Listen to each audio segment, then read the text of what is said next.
আমার ফ্রেন্ডের 100k subscriber celebration করবে, সেজন্য আমরা দুইজন মিলে চলে আসলাম দোকানে কেক কেনার জন্য। তারপর আমার ফ্রেন্ড 100k অক্ষর করে নিতেছিল আর আমি এখানে বেলুন গুনতেছিলাম। আমরা এখানে ব্ল্যাক এন্ড গোল্ডেন বেলুন নিয়েছি, আমরা জীবনে ফার্স্ট টাইম সেলিব্রেশন করবো, তাই আমরা অনেক খুশি। তারপরে আমরা বাসায় এসে এগুলো সাজাতে লাগলো। 3 দিন আগে মূলত তার 100k হয়েছিল, সময়ের কারণে সেলিব্রেশন করতে পারিনি। এখানে সেলিব্রিটি বসে বসে ভিডিও এডিট করতেছে। প্রায় অনেকক্ষণ সাজানোর পরে আমাদের সাজানো কমপ্লিট। তারপর আমি টিভিতে তার চ্যানেলটা নিয়ে আসলাম, শুধু আমরা 3 জনই ছিলাম, আর কেউ ছিল না।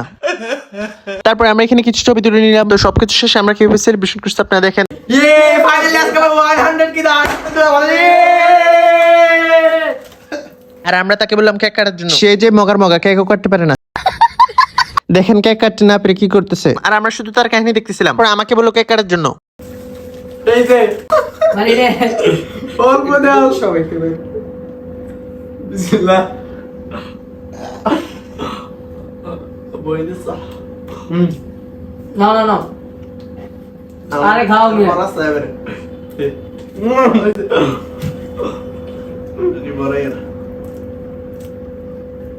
হারাদের কাকা আয়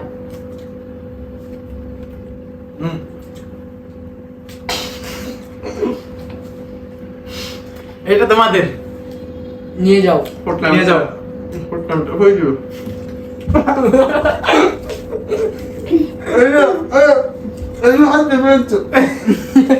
তো তার চ্যানেলে লং ভিডিও আসবে, আপনারা সবাই দেখবেন। এই ছিল আজকে আমাদের ভিডিওটি ভালো লেগে থাকলে ভিডিওতে একটি লাইক করে চ্যানেলটি সাবস্ক্রাইব করে দেখা হচ্ছে অন্য কোনো ভিডিওতে। সবাই ভালো থাকুন, আল্লাহ হাফেজ।